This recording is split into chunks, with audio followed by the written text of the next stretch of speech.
Another question is, how is this object interacting with the world around it?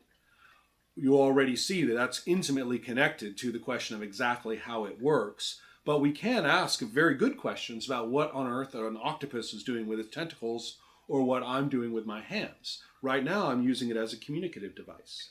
It's emphasizing the way that I'm speaking. We can also talk about how I own these fish and how I've dealt with them in terms of when I feed them and how much I feed them and what my hands have to do with that. We can talk about hands as gentle devices.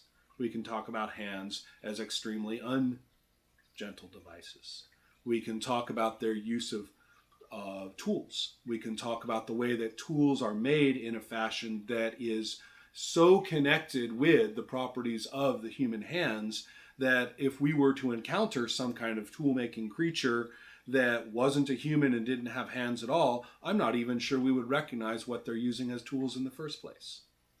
We can talk about hands as a matter of culture. We can talk about their implications as visual devices.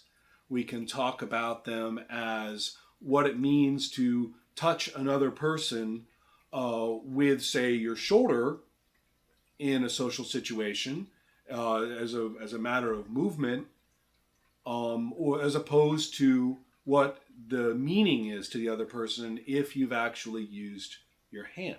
All of these things matter so greatly to us and are intimately intertwined with what this hand is in terms of its properties that we forget just how specific those interactive and those consequential motions can be. And they do definitely belong in their own category, in the category of behavioral ecology, in the category of cultural interactions with biology, and many, many other things of that sort. Overall, ecological or interactive or other properties of that kind is what all those questions belong in.